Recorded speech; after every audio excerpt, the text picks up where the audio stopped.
오늘 우리에게 주시는 하나님의 말씀은 마태복음 6장 5절에서부터 8절까지 그리고 14절에서부터 15절까지 말씀입니다. 이 계시의 말씀을 통해서 하나님의 음성 들으시기를 바랍니다. 또 너희는 기도할 때에 외식하는 자와 같이 하지 말라. 그들은 사람에게 보이려고 회당과 큰 거리 어귀에 서서 기도하기를 좋아하느니라. 내가 진실로 너희에게 이르노니 그들은 자기 상을 이미 받았느니라. 너는 기도할 때에 내 골방에 들어가 문을 닫고 은밀한 중에 계시는 내 아버지께 기도하라. 은밀한 중에 보시는 내 아버지께서 갚으시리라. 또 기도할 때 이방인과 같이 중언부언하지 말라. 그들은 말을 많이 하여야 들으실 줄 생각하느니라. 그러므로 그들을 본받지 말라. 구하기 전에 너희에게 있어야 할 것을 하나님 너희 아버지께서 아시느니라. 14절입니다. 너희가 사람의 잘못을 용서하면 너희 하늘 아버지께서도 너희 잘못을 용서하시려니와 너희가 사람의 잘못을 용서하지 아니하면 너희 아버지께서도 너희 잘못을 용서하지 아니하시리라. 토마스 아퀴나스가 한 말인데요. 그리스도인들이 반드시 알아야 할 세 가지 인식이 있다. 꼭 알아야 되는. 그 첫 번째가 우리는 무엇을 믿는가. 우리가 무엇을 믿는지 그것을 제대로 알려고 하면은 사도신경을 공부를 해야 되죠. 거기에 우리의 믿음의 내용 그것이 다 기록되어 있습니다. 그다음에 두 번째가 우리가 어떻게 살아야 되느냐. 우리가 어떻게 사는지에 대한 이야기는 십계명에 기록이 되어 있죠. 그리스도인으로서 어떻게 계명을 지키며 살 것인지. 그다음에 이제 세 번째가 우리는 어떻게 기도해야 할 것인가에 대한 인식입니다. 이거는 주기도문에 기록이 되어 있습니다. 그러니까 사도신경, 십계명 그리고 주기도문은 우리 신앙생활함에 있어서 기본 중의 기본이죠. 가장 기본적인 본질적으로 중요한 것인데요. 그동안 우리는 제가 사도신경 강해를 오래전에 했었고요. 그리고 지난주까지 십계명 강해를 마쳤습니다. 아까 광고된 것처럼 유튜브에 들어가게 되어지면은 다시 시리즈별로 이렇게 다시 한번 쭉 시청할 수 있도록 준비가 되어 있습니다. 오늘부터 이제 주기도문 강해를 시작하려고 하는데요. 우리 그리스도인들이 신앙생활함에 있어서 가장 중요한 요소 중에 하나가 바로 이 기도입니다. 이걸 부정할 사람은 아무도 없을 거예요. 기도는 하나님께서 우리에게 주신 아주 특별한 은혜의 선물이죠. 기도를 통해서 하나님하고 소통할 수 있고요. 주님과 대화할 수 있는 채널이 바로 이 기도입니다. 기도가 단순히 어떤 우리의 필요를 채우기 위한 수단으로 전락하는 그런 일만 없다고 한다면 기도를 통해서 놀라운 하나님의 은혜를 우리가 얼마든지 풍성하게 체험할 수가 있습니다. 예수님 당시에도 많은 사람들이 기도를 했습니다. 이방인들도 기도를 했고요. 또 바리새인들도 기도를 했고요. 오늘 우리도 기도를 한다고 하고 있습니다. 그런데 기도를 하는 것도 중요하지만 더 중요한 건 뭐겠어요? 바르게 기도하는 거. 그게 더 중요하죠. 제대로 알고 바르게 기도하는 것. 그것이 너무너무 중요합니다. 이 온전하고 바른 기도를 통해서 하나님과의 온전한 교제를 이루게 되어진다면 하나님의 영광을 돌리는 삶을 살 수 있고요. 또 우리는 그 은혜의 그늘 아래서 풍성한 삶을 살 수 있게 되어집니다. 어떻게 보면 하나님께서 쓰셨던 사람들은 다 이 기도의 사람들이었습니다. 모세는 말할 것도 없고요. 다윗 왕, 또 히스기야 왕, 선지자 엘리야, 또 다니엘, 사도 바울, 또 미국의 아브라함 링컨 대통령, 또 영국의 고아의 아버지라고 하는 조지 물러 같은 사람, 다 기도의 사람들입니다. 하나님은 이런 사람들을 통해서 당신의 뜻을 계시하셨고 또 세상을 회복하셨고 지금도 이 기도의 사람들을 통해서 세상을 이끌어 가시는 겁니다. 이번 주기도문 강해를 통해서 온전한 기도를 배우시되기를 바라고요. 하나님께 귀하게 쓰임받는 귀한 생애 되시기를 간절히 바랍니다. 오늘은 이게 첫째 시간이기 때문에 개론적인 이야기들을 좀 몇 가지 말씀드리려고 하는데요. 우선 첫 번째로는요, 두 개의 주기도문이 있습니다. 복음서에 두 개의 주기도문이 있는데 마태복음 6장에 나오는 거하고요, 누가복음 11장에 나오는 것입니다. 자세히 읽어보면 공통점도 있지만은 또 다른 상이한 점도 있습니다. 그래서 이렇게 도표로 그려놓고 보면은요, 누가복음 11장에 주기도문 누가복음 판이 있고요, 마태복음 6장에 주기도문 마태복음 판이 기록되어 있습니다. 우선 호칭을 보면 누가복음에서는 아버지여 그렇게 이제 시작이 되어져 있는데요, 마태복음에서는 하늘에 계신 우리 아버지여, 이렇게 하늘에 계신 우리라고 하는 말이 더 첨가가 되어 있고요. 그 다음에 이름이 거룩히 여김을 받으시오며 나라가 임하옵시며, 여기까지는 누가복음이나 마태복음은 똑같은데요, 마태복음에 하나 더 첨가가 되어 있죠. 뜻이 하늘에서 이루어진 것 같이 땅에서도 이루어지이다 하는 부분이 마태복음에 첨가가 되어 있고요. 그 다음에 우리에게 날마다 일용할 양식을 주옵시고 우리가 우리에게 죄지은 사람을 용서하오니 우리 죄도 사하여 주옵시고 우리를 시험에 들게 하지 마옵소서. 이 부분은 누가복음이나 마태복음이 똑같은데요, 마태복음에는 마지막에 다만 악에서 구하시옵소서 하는 부분이 첨가가 되어 있습니다. 그리고 마지막 성령 부분인데요, 누가복음은 전혀 없는데 마태복음에는 나라와 권세와 영광의 아버지께 영원히 있사옵나이다. 아멘. 그렇게 이제 첨가가 되어 있습니다. 사복음서 중에요, 마가복음이 제일 먼저 기록이 되었다고 그래요. 연대는 마가복음이 완성되어진 때는 AD 70년경이다 그렇게 얘기를 하는데요, 마태와 누가는요, 이 마가복음을 가지고 기본적인 자료를 가지고 마태복음과 누가복음을 기록을 했습니다. 그래서 마가복음의 90% 정도가 마태복음에 그대로 들어와 있고요, 누가복음에는 약 70% 정도가 그대로 다 들어와 있습니다. 아직까지 신학적인 논쟁이 계속되고 있는 건 사실이지만은요, 이 마가복음이 기록된 것보다 약 10년 전에, 그러니까 AD 한 60년경에 큐라고 하는 자료가 있었다 그런 얘기들을 합니다.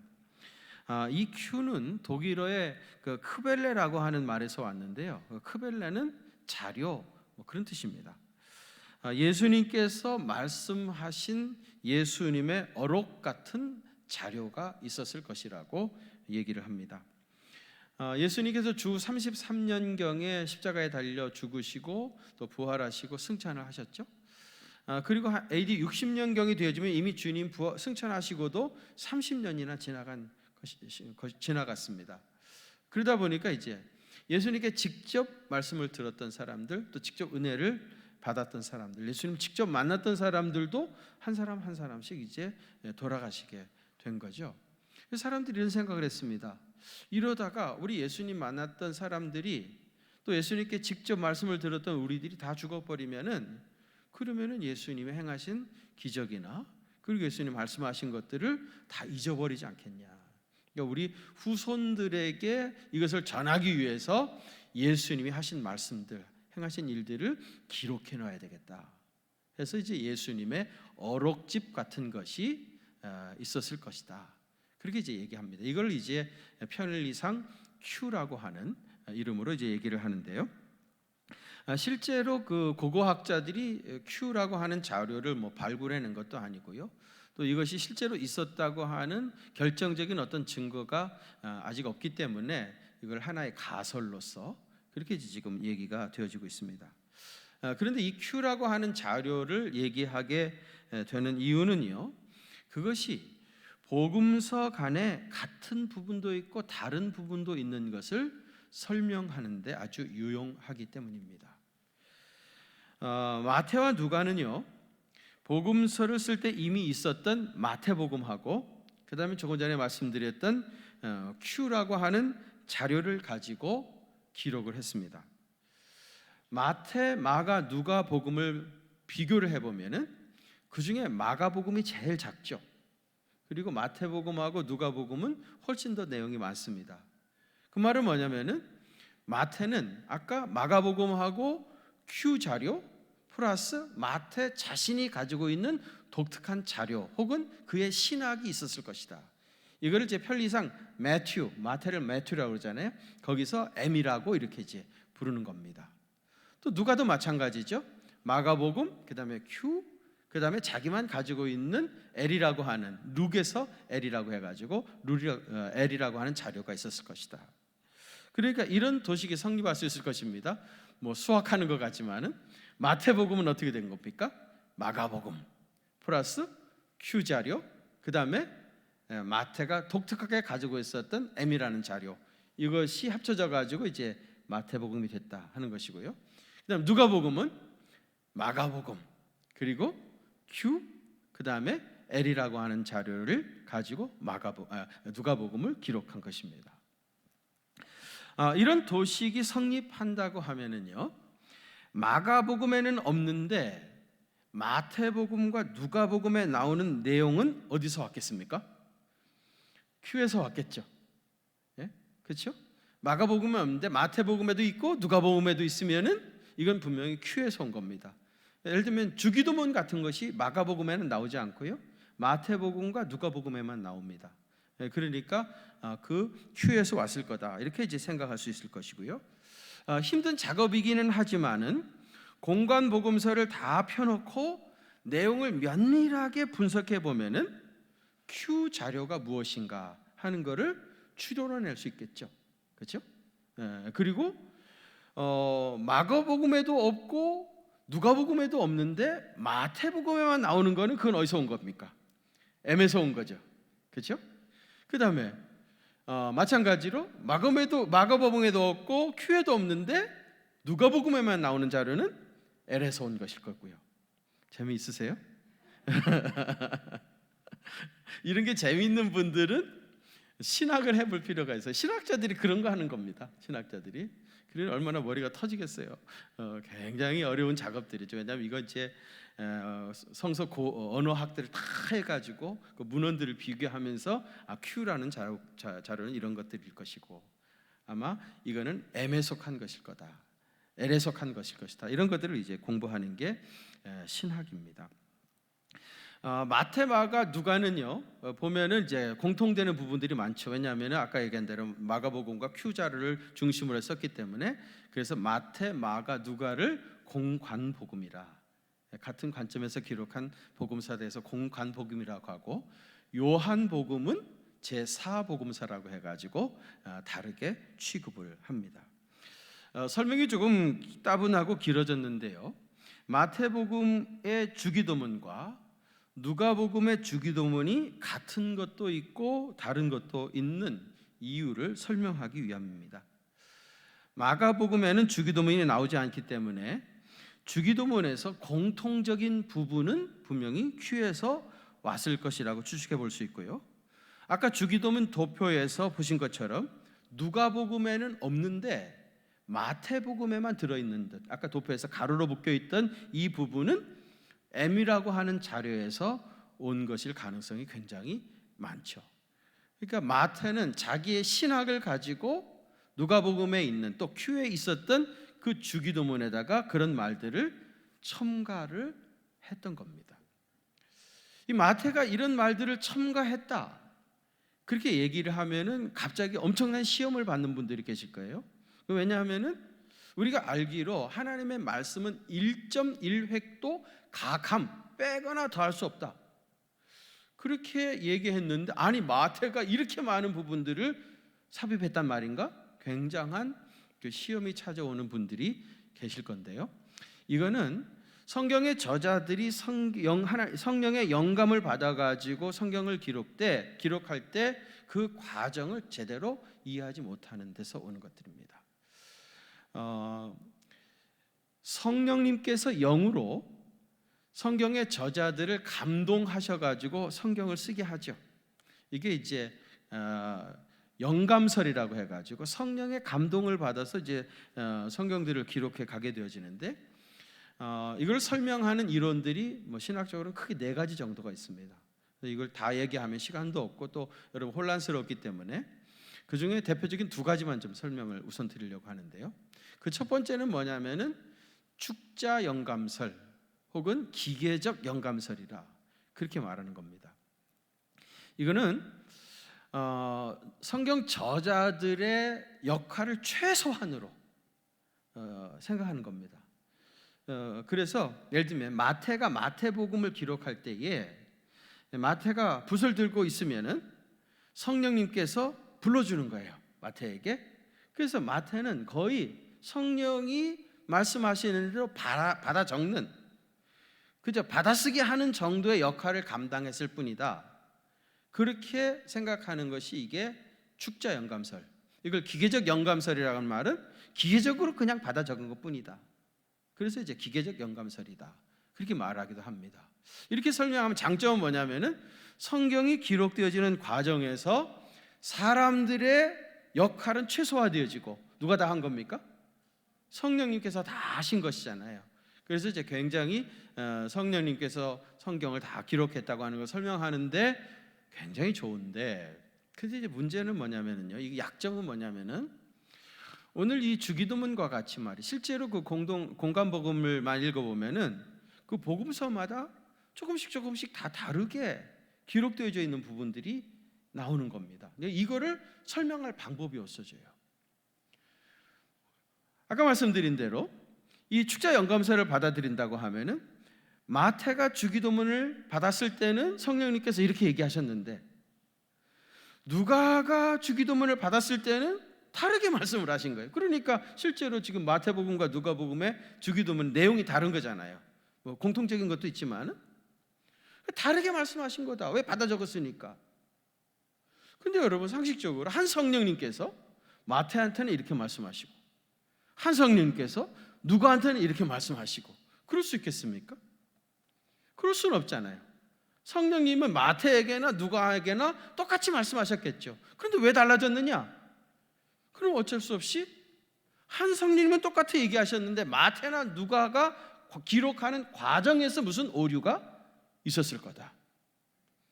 그러면 무엇이 진짜 성령께서 말씀하신 오리지널한 하나님의 말씀인가? 이 문제를 고민하지 않을 수가 없는 거예요. 그래서 그러면 어떤 거는 마태의 말이 맞고 어떤 건 누가의 말이 맞고, 이런 식으로 맞고 틀리다, 이런 식으로 결론을 내릴 수밖에 없는 거죠. 그럼 어떻게 됩니까? 성경 그 자체를 부정하는 아주 굉장히 위험한 생각이 있는 겁니다. 무슨 말인지 이해가 되셔요? 그러면 유기적 영감설이라고 하는 건 뭐냐? 신구약을 기록한 성경의 저자가 40명이나 됩니다.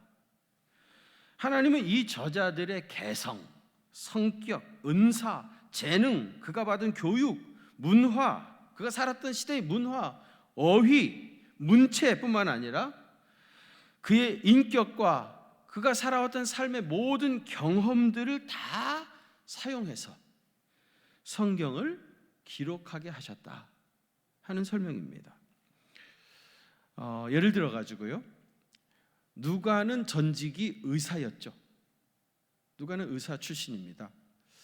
그래서 누가가 기록한 성경책이 누가복음하고 사도행전인데요, 여기를 읽어보면은 병 고침 받은 이야기가 굉장히 많이 나옵니다. 소위 말하는 신유사역, 치유사역이 굉장히 많이 나와요. 왜 유독 누가복음과 사도행전에 병 고침 받은 이야기가 많이 나올까요? 누가는 의사였기 때문에 예수님께서 하셨던 많은 사역 가운데 치유 사역이 굉장히 관심이 있었던 것이고, 그걸 유심히 바라다 봤고 그런 자료들을 많이 가지고 있었던 것이고요, 전문적인 그런 지식이 있었던 겁니다. 그래 가지고요, 이런 관점에서 누가의 책들을 자세히 읽어보면은 누가가 의사가 아니었으면은 도저히 이렇게 표현할 수 없는 그러한 글들이 많이 나옵니다. 예를 들어 가지고요, 사도행전 3장에 보면은 베드로와 요한이 성전 미문에 있던 안진뱅이를 이렇게 세운 장면이 나오죠. 그 사건은 우리가 다 잘 압니다. 그런데 거기 자세히 보면은요, 뭐라고 되어 있는가 하면은 발과 발못이 곧 힘을 얻고 뛰어서서 걸었다, 그렇게 되어 있습니다. 그러니까 누가는 의사였기 때문에 이 사람이 고침받는 그 장면을 아주 디테일하게 자세하게 봤던 겁니다. 만약에 누가가 의사가 아니었다고 하면은 이렇게 디테일하게 볼 수도 없었을 것이고 자세하게 기록하지도 않았을 겁니다. 그런 말 있잖아요. 아는 만큼 보인다고. 누가는 의사였기 때문에 그런 것들이 보여진 겁니다. 그래서 이렇게 아주 디테일하게 성경에 기록한 겁니다. 만일에 누가가 의사가 아니었으면 이렇게 했겠죠. 그냥 벌떡 일어나더라. 베드로가 잡아당기니까 벌떡 일어나더라. 아마 그렇게 하고 지나갔을 겁니다만은 누가는 의사였기 때문에 아주 자세하게 기록을 했던 겁니다.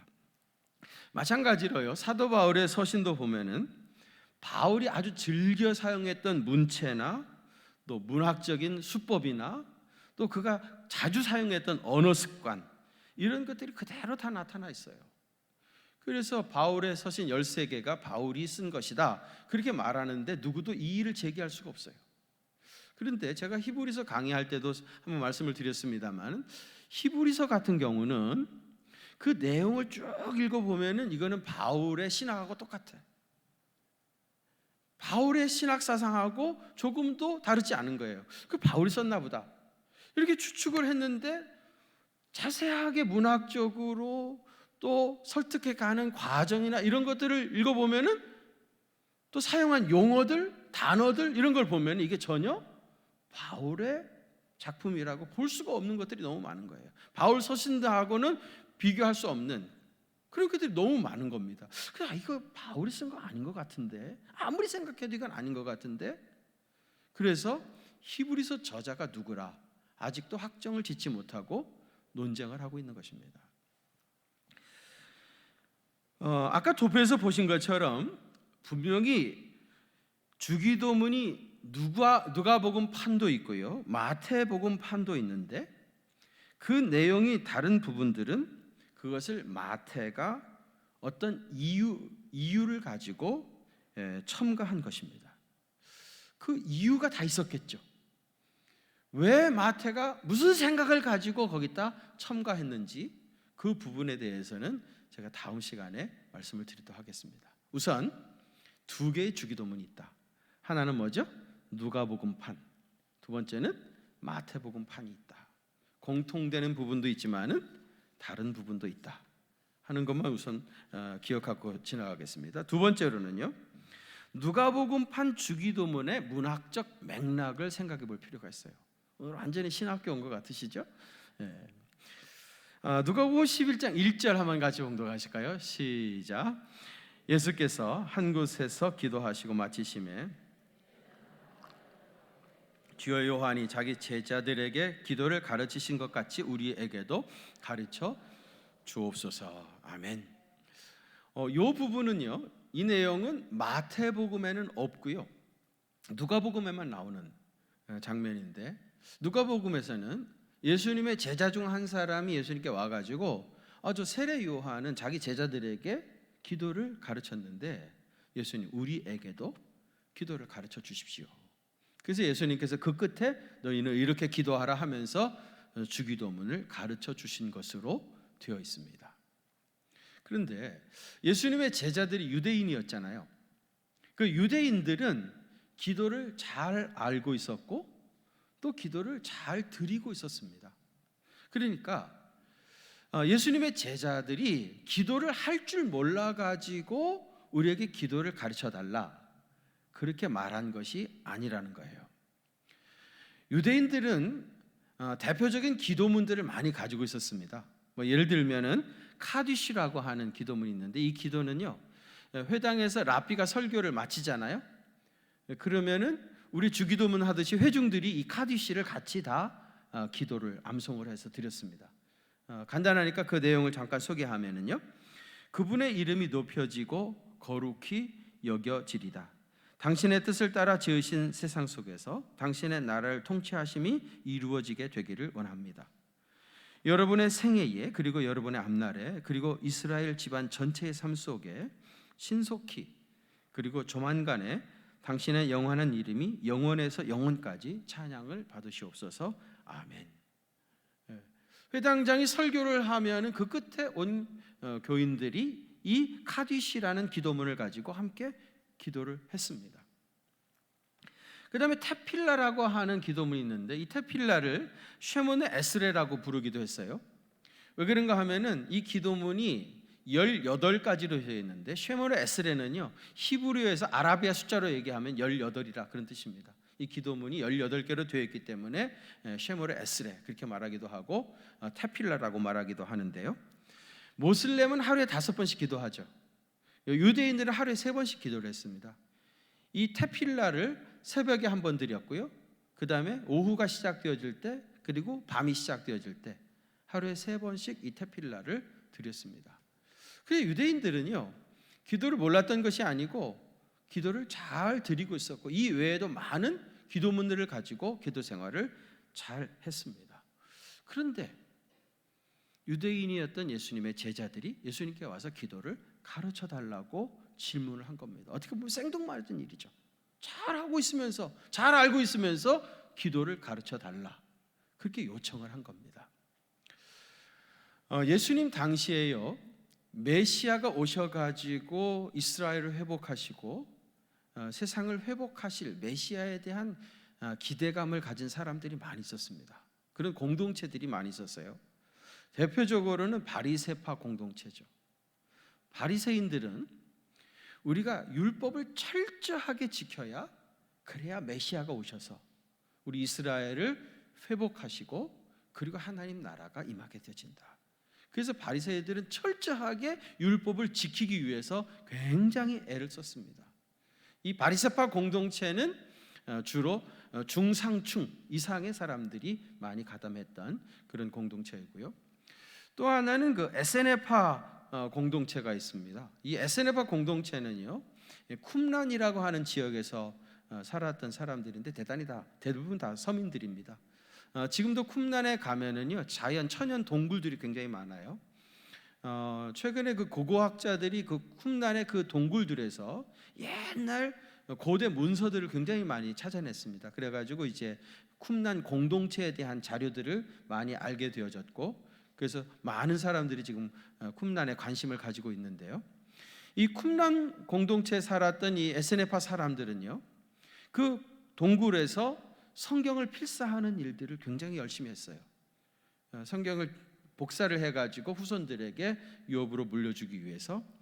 그리고 지극히 검소하게 살았습니다. 그리고 회개할 것을 촉구하고요, 회개의 결과로서 이제 세례를 받을 것을 요구를 했던 겁니다. 이 에세네파 공동체의 대표적인 사람이 여러분이 잘 아시는 세례 요한입니다. 세례 요한이 광야에서 메뚜기와 석청을 먹고 살면서 회개하라, 천국이 가까워왔느니라, 그리고 회개의 열매로서 세례를 받으라고 요단강에서 세례를 베풀었죠. 세례 요한이 에세네파 공동체의 대표적인 사람이었습니다.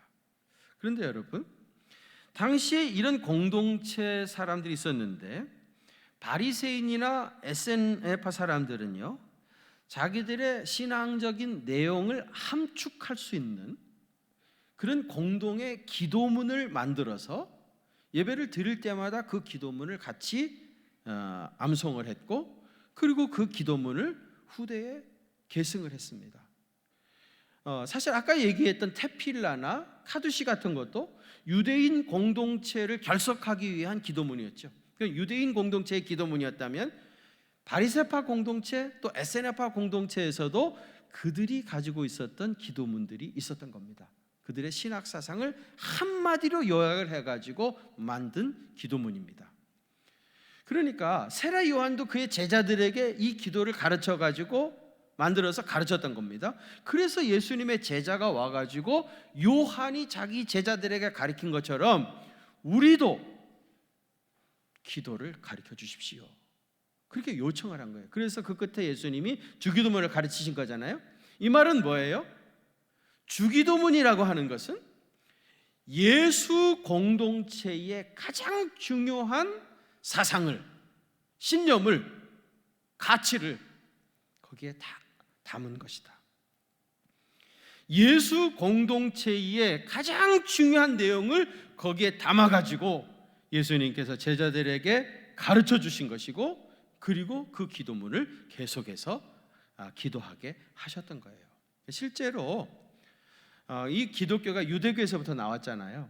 그래서 이제 예루살렘 교회는 유대인 그리스도인들이 많았죠. 유대계 그리스도인들이 많아가지고 아마 예루살렘 교회에서 예배를 드릴 때는 틀림없이 아까 얘기했던 테필라나 카두시 같은 기도를 했을 겁니다. 근데 이제 예루살렘 교회에서 나중에 이제 안디옥 교회로 교회 중심축이 넘어가죠. 그러면서 이제 이방인 그리스도인들의 수가 훨씬 더 많아집니다. 이방인 교회가 되어지면서 또 신학적으로 유대교에서부터 기독교가 분리되어지면서 유대인 공동체가 드렸던 그런 기도문에서 예수님이 가르쳐 주셨던 이 기도로 서서히 바뀌어가기 시작했던 겁니다. 그래서 역사적으로 얘기하면 AD 70년 경에는 이미 이방인 교회를 중심으로 주기도문이 예배의 아주 중요한 순서로 자리를 잡게 됐던 겁니다. 그 전통이 지금까지 이어져 가지고 지금도 우리가 예배를 드릴 때 주기도문을 드리게 되어지는 거예요. 그러니까 여러분, 주기도문이라고 하는 것은 예수 공동체의 가장 핵심적인 사상을 거기에 담은 것이다 하는 겁니다. 그 다음에 세 번째로는요, 마태복음판 주기도문의 문학적 맥락을 말씀을 드리겠습니다. 마태는요, 대단히 문학적 소질이 뛰어났던 사람이고요, 단 한마디도 토시 하나도 의미 없는 말을 하지 않는 아주 주도 면밀한 사람이었습니다. 마태의 이런 기질을 하나님께서 사용하셔가지고 마태복음을 기록하는데 쓰신 겁니다. 그래서 여러분, 마태복음의 구조를 문학적 관점에서 연구해 보면은요, 이 마태복음은 아주 잘 직조되어진 천처럼 조금도 빈틈이 없는 문학적 구조를 가지고 있습니다. 마태복음 5장에서부터 7장까지를 우리가 산상설교라 그렇게 얘기하죠. 예수님의 많은 설교 가운데 가장 뛰어난 설교라고 해서 산상수훈 이렇게 말하기도 하고요, 산상에서 하신 설교를 산상설교라 그렇게 말하기도 하는데, 이 산상설교가 마태복음 전체에서 마태는 가장 중요한 예수님의 설교로서 이 산상설교를 소개를 했습니다. 그런데 이 산상설교를 분석을 해보면은요, 예수님께서 크게 세 가지 대지를 가지고 설교를 해 나가셨어요. 3대지 설교 저도 하는데 3대지 설교의 원조는 누구시죠? 대답 좀 해주면 안 되나요? 예수님이 3대지 설교의 원조시죠. 첫 번째 대지는 마태복음 5장입니다. 마태복음 5장. 마태복음 5장에서 뭘 말씀하셨는가 하면 팔복에 대한 얘기를 하시죠. 팔복. 그 첫 번째가 심령이 가난한 자는 복이 있나니 천국이 저희 것이며. 그래서 산상설교는요, 천국 백성의 윤리를 말하는 거예요. 첫 번째 대지가 팔복입니다. 그 다음에 이제 두 번째 대지가 뭐냐면요, 두 번째 대지가 이게 6장에 나오는데, 그리스도인으로서 마땅히 행해야 할 종교적인 의무 세 가지를 얘기합니다. 두 번째 대지에서. 그 첫 번째가 뭐냐면은 구제이고요, 두 번째가 기도이고요, 세 번째가 금식입니다. 주기도문은 이 두 번째 주제인 기도 부분 안에 들어가 있습니다. 그 다음에 이제 세 번째 대지는 뭐냐면 7장에 나오는데요, 하나님의 말씀을 듣기만 하고 행하지 아니하면은 이건 모래 위에 집을 지은 거나 마찬가지다. 그러면서 반석 위에 집을 짓는 것처럼 하나님의 말씀을 실천하는 자가 되라 하면서 산상설교를 마치게 되어집니다. 3대지 설교라고 그랬죠. 5장, 6장, 7장. 그 다음에 주기도문은 6장 그 가운데 두 번째 대지에 들어가 있는데, 이 두 번째 대지도 다시 소대지로 세 개를 나눈다고 그랬죠. 첫째는 뭐였죠? 아까 구제, 두 번째는 기도, 세 번째는 금식이라고 했습니다. 오늘 제가 본문으로 택한 이 부분은 두 번째 기도에 대한 단락인데요, 이 기도에 대한 단락도 자세히 보면은 이거 또 세 개의 소대지로 나눠져 있어요. 세 개로. 그 첫 번째는 뭐냐면 잘못된 기도에 대한 문제 제기를 하시는 거예요. 유대인들이 기도를 한다고 하지만 잘못된 기도를 하고 있었어요. 그들의 잘못된 기도는 뭡니까? 외식하는 기도죠. 거리에 서서 큰 소리로 사람들에게 보이기 위한 기도를 하고 있었습니다. 그래서 골방에 들어가서 기도하라, 그렇게 얘기했고요. 또 이방인들도 기도한다고 하지만은 또 잘못된 기도를 했어요. 그들의 문제는 뭐예요? 중언부언하는 기도인 겁니다. 그냥 기도만 오래 하고 큰 소리로 하기만 하면 되는 줄 아는 거예요. 이미 하나님께서 다 알고 계시는데. 그래서 이제 잘못된 기도를 먼저 문제를 제기하셨고, 그 다음에 두 번째 부분이 이 주기도문이 나온 겁니다. 주기도문이. 그리고 마지막 부분은 뭐가 나오냐면은 주기도문에서 얘기했던 형제의 죄를 용서하는 것에 대해서 다시 한번 언급을 하실 거예요. 그러니까 제가 굉장히 복잡하게 설명을 했는데요, 이 산상설교는 333 구조를 가지고 있는 거예요. 그렇죠? 5장, 6장, 7장 3대지에서 이 주기도문은 2장, 그 가운데인 두 번째 챕터에 들어가 있는 거고요. 두 번째 챕터도 또 세 가지 구조로 되어 있다고 그랬죠? 구제, 기도, 금식. 그 중에 두 번째 기도 부분에 들어가 있는 것이고요. 그 기도 부분만 딱 떼어놔가지고 보니까 또 세 개인 겁니다. 잘못된 기도에 대한 문제 제기, 그 다음에 주기도문이 두 번째로 나오고, 세 번째는 죄를 용서하는 문제. 그래서 결국은 333의 구조를 가지고 있는데, 결과적으로 말해서요, 왜 마태는 이런 구조를 가지고 결국은 그 가운데다가 주기도문을 집어넣는가? 주기도문이 산상설교의 핵심 중에 핵심이고 마태복음의 핵심 중에 핵심이기 때문에 딱 그 자리에다가 주기도문을 든 겁니다. 그러니까 쉽게 얘기해가지고요, 산상설교를 한 페이지로 이렇게 다 써가지고요, 이걸 가운데를 딱 접으면은, 그러면 이 가운데 뭐가 있는 거예요? 주기도문이 나오는 겁니다. 그렇게 조직을 한 거예요. 편집을 한 겁니다. 이런 편집의 이면에는 마태가 하고 싶었던 말이 있었던 거예요. 뭐입니까? 산상설교의 핵심 중에 핵심은 주기도문이다. 아까 얘기한 대로 누가는 예수 공동체의 핵심 사상을 담고 있는 것이 주기도문이라고 했고요, 마태는 산상설교의 핵심 중에 핵심, 가장 중요한 핵심이 주기도문이라고 그렇게 말하고 있는 겁니다. 그런데 우리는 주기도문을 어떻게 생각합니까? 예배 마치면서 목사님이 계시면 축도로 마치겠는데 목사님이 안 계시니까 주기도문이나 하고 마칩시다, 그런 정도로 주기도문을 사용한 거 아닙니까? 집회나 회의를 마치는 신호 정도로 우리가 주기도문을 이해하고 있는 거 아닙니까? 만일에 정말 우리가 그렇게 주기도문을 인식했다면 이 엄청난 기도문을 주셨던 예수님을 인격적으로 모독하는 일이죠. 그렇지 않습니까? 사실은 성경에서 가장 중요한 것 중에 중요한 것이고 예수 공동체 핵심 중에 핵심이 주기도문인데 우리는 그걸 너무 소홀히 한 겁니다. 그래서 누구는 한국교회는 주기도문을 잃어버렸다, 암송하지 못한다, 그런 뜻이 아니잖아요. 암송은 줄줄 하죠. 우리 중에 아무도 없을 거, 못하는 사람 아무도 없을 겁니다. 다 암송하지만은 이 주기도문이 얼마나 중요한 의미를 지니고 있는지 그 내용을 제대로 알지 못하고 마치 주문 외우듯이 그러고 있다는 겁니다. 여러분, 주기도문 공부하고 싶은 마음이 생겼습니까?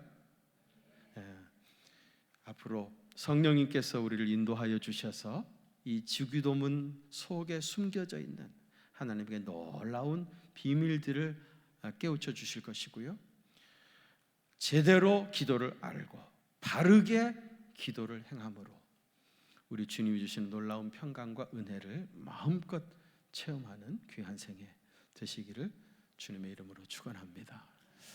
거룩하신 아버지 하나님, 오늘 주기도문 강해를 시작할 수 있도록 은혜를 주시니 참으로 감사를 드립니다.